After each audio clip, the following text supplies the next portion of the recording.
एक खास शख्सियत के साथ मुलाकात।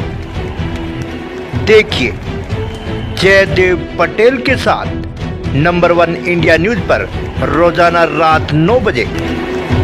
नमस्कार व्यूअर्स, मैं जयदेव पटेल और आप देख रहे हैं नंबर 1 इंडिया न्यूज। आपका एक बार फिर स्वागत है एक खास शख्सियत के साथ मुलाकात प्रोग्राम में। आज हम बात करेंगे मिडिल ईस्ट में जो जंग जारी है, जिसमें ईरान, इजराइल और अमेरिका के बीच जो भीषण युद्ध चल रहा है, जिसका आज 12वां दिन है। ऐसे में इसको लेकर के अब जो इम्पैक्ट है वो दुनिया भर के अलग अलग देशों में नजर आ रहा है। खासकर अगर हम भारत की बात करें तो भारत में पेट्रोलियम और एलपीजी गैस सिलेंडर पर इस पर काफी भारी मात्रा में इसका इम्पैक्ट नजर आ रहा है और इसको लेकर लोग इसका विरोध प्रदर्शन भी कर रहे हैं। ऐसे में केंद्र सरकार द्वारा जो महत्वपूर्ण कदम उठाए गए, ये कितने सही है? इन्हीं तमाम बात के लिए हमारे साथ खास सामान है all India LPG distribution federation के एग्जीक्यूटिव प्रेसिडेंट पीएन सेठ। पीएन सेठ जी, आपका बहुत स्वागत है आज हमारे प्रोग्राम में। धन्यवाद जी, पीएन सेठ जी, आपसे मेरा पहला सवाल है कि मिडिल ईस्ट में जारी जंग के कारण जो एलपीजी संकट जो उत्पन्न हुआ है, इस पर आपकी प्रतिक्रिया। ये जो संकट आया है लड़ाई की वजह से, उसका कारण ये है कि क्योंकि जो रास्ते से स्विफ्ट वगैरह आते हैं वो रास्ते ईरान की वॉर की वजह से बंद हो गए हैं, इसलिए वो सप्लाई हिंदुस्तान में नहीं पहुंच पा रही है। दूसरी चीज को सारी की सारी एलपीजी इंपोर्ट नहीं होती है। 100% में से 50% इंडिजिनस होती है जो कि भारत में बनती है। 50% हम इंपोर्ट करते हैं। 50% का भी जो इंपोर्ट है उसका भी 35% जो है वो उन मुल्कों वहां से आता है, जाते रास्ते बंद है। तो वहां जो दिक्कत आनी है वो सिर्फ 35% की शॉर्टेज पड़ेगी। 65% तो हमारे पास अवेलेबल है। नंबर 2, गवर्नमेंट ने टॉप प्रायोरिटी रखी है डोमेस्टिक कस्टमर के लिए। 33 करोड़ जो हमारे गैस के डोमेस्टिक कस्टमर है, जो तकरीबन 140 करोड़ की जो जनता है उसको सबको कवर करते हैं, उनका घर में खाना बनना चाहिए। तो और उसके लिए कोई सप्लाई की कमी नहीं है और उसके लिए सिर्फ ये है कि ब्लैक मार्केटिंग या होल्डिंग ना हो। तो सरकार ने एक सिलेंडर के बदले जब दूसरा सिलेंडर चाहिए तो दोनों में 25 दिन का गैप रखा है।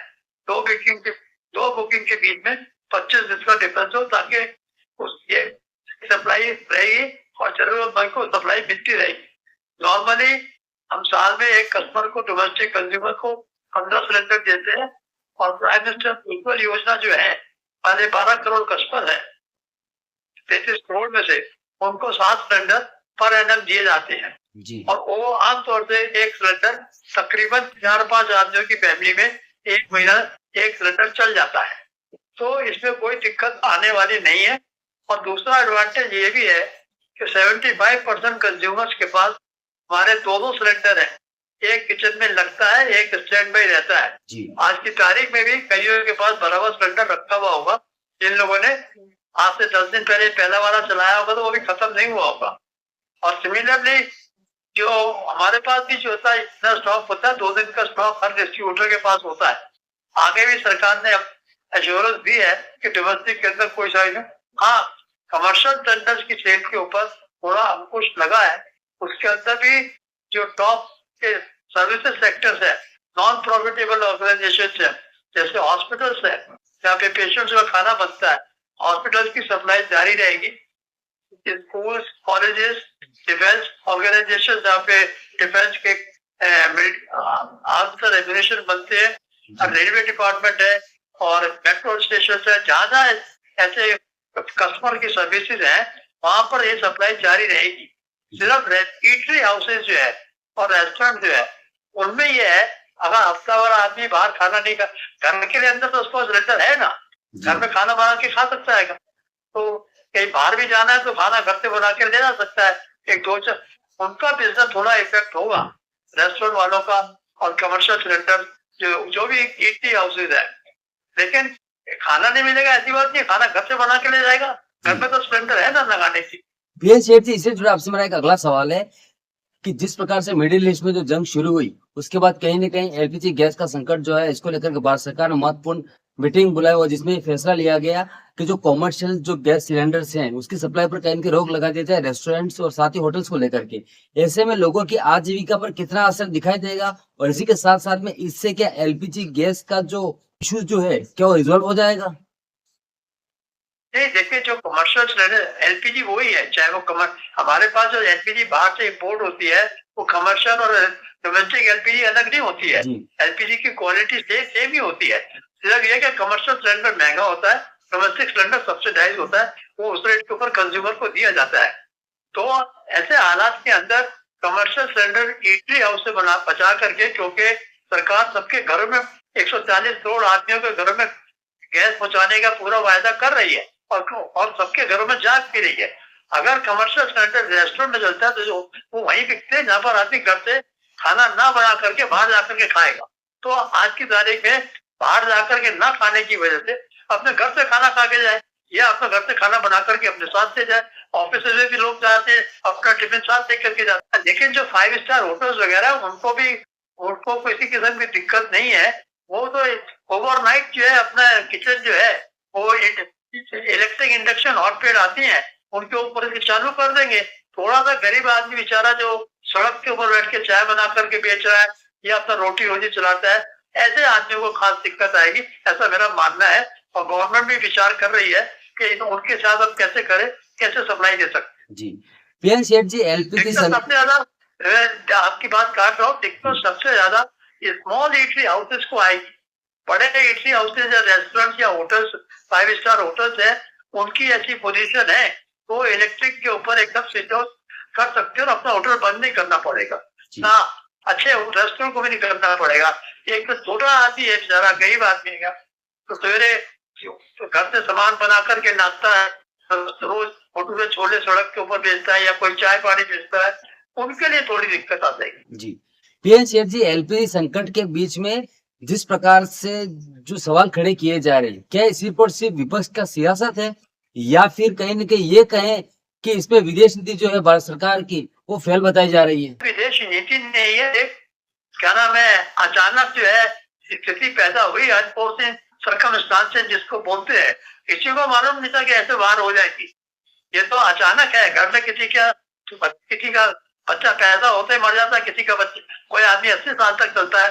ये सब भगवान की देन तो नहीं कह सकता, लेकिन विश्व के अंदर आज पूरा हिंदुस्तान बिल्कुल अपने मजे से, हमने क्रिकेट का मैच भी देखा, हमने होली भी मनाई और दुनिया चल रही है। पाकिस्तान अफगानिस्तान में लड़ाई चल रही है, पूरा मिडिल ईस्ट चल रहा है, उधर अमेरिका इसराइल का ईरान का चक्कर चल रहा है। एक रशिया, चाइना और हिंदुस्तान ये शांति से बैठे में, इसका ऊपर वाले का, अल्लाह मियाँ का, भगवान का शुक्र करें कि हमारा मुल्क सेफ है और हम आज की तारीख में आराम से रह रहे हैं। पॉलिटिशियन नहीं हूँ इसलिए मैं कोई ऐसी बात कहना नहीं चाहता, सिर्फ ये है हमारे मुल्क के ऊपर सुख शांति है। घर में जाते हैं, आपके घर में कोई सिलेंडर गोडाउन पर लेने नहीं जाएगा, कोई भी नहीं। मैं हर पॉलिटिशियन से पूछ रहा हूँ, किसी का परिवार का आदमी गोडाउन नहीं जा रहा, सबके घरों में गैस जा रही है। गोडाउन पर वही आदमी पहुंच रहे हैं जिसके पास ऑथराइज नंबर नहीं। जी। पीएन सेठ जी, आपसे मेरा एक आखिरी सवाल है कि एलपीजी संकट पर कहीं न कहीं भारत सरकार ने महत्वपूर्ण फैसला लेते हुए जो एजमा लागू किया है, यानी एसेंशियल सर्विस मेंटेनेंस एक्ट, ये जमाखोरी पर लगाम लगाने में कितना कारगर साबित होगा? इससे आदमी के लोगों के, ये तो पहले भी था, सिविल सप्लाई एक्ट को पहली दफा नहीं लगा है। एसेंशियल कमोडिटीज एक्ट आज से नहीं है, 1955 या 56 से चालू है। इम्प्लीमेंट नहीं होता था ज्यादातर एसेंशियल सर्विसेज के अंदर, क्योंकि आज की तारीख में एवरीथिंग वाज इजीली अवेलेबल। लेकिन अब क्योंकि आपसे आ गई है, इसलिए उसको इम्प्लीमेंट करने का कहा गया है और उससे काफी फर्क पड़ेगा। क्योंकि आज की तारीख में कोई ज्यादा नहीं था, अगर सिविल सप्लाई का कोई भी इंस्पेक्टर मार्केट में जाए, कहीं कमर्शियल सिलेंडर लगा हुआ मिलेगा उसको, या डोमेस्टिक सिलेंडर इस्तेमाल करता ले जाएगा, उससे एक्ट लिया जाएगा और एस्मा के अंदर सीधा वो अंदर जाएगा। तो डिस्ट्रीब्यूटर भी कोई ऐसा काम नहीं करेगा, जो किसी को सप्लाई करेगा तो वो अंदर जाएगा। इससे काफी सेफ्टी रहेगी। एक चीज और बता दूं, एलपीजी ऐसे जो और चीजें, ये कोई अनाज नहीं है कि जितना मर्जी आप घर में भर के रख लीजिएगा। 100 किलो से ज्यादा आप सिलेंडर अगर अपने घर में या किसी भी स्टोर में रखते हैं तो आपको एक्सप्लोजिव लाइसेंस चाहिए, समझे नहीं आप? 100 किलो के अंदर 7 सिलेंडर आते हैं, सिर्फ 14 किलो का एक सिलेंडर होता है। 107 सिलेंडर से ज्यादा आप कहीं स्टोर करेंगे तो you need explosive license also.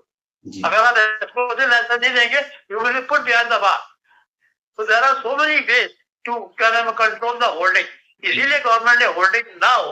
पहली चीज तो ये अपने घर में कोई ये बम के गोले रखा है, क्यों कल को कोई लीकेज होगा कुछ होगा, सबसे पहले उसका अपना घर जल जाए जी। कस्टमर को, जनता को एक बात ये भी समझनी चाहिए, और आपके मीडियम से मैं चाहूंगा कि आप भी उसको एडवर्टाइज करें कि ये एक बम का गोला है, इसको अपने घर के अंदर फालतू रखने का कोई फायदा नहीं है। सिलेंडर किचन में लगता है वही रखिए, और एक स्पेयर मिलता है वही रखिए जी। और ज्यादा होल्डिंग जो करेगा वो कहीं ब्लास्ट हो जाएगा, पूरी मार्केट उड़ जाएगी, पता भी नहीं चलेगा। जी, पीएन सेठ जी, आपने हमारे लिए समय निकाला और महत्वपूर्ण जानकारी हमारे साथ साझा करी, उसके लिए आपका बहुत बहुत धन्यवाद। धन्यवाद, थैंक यू।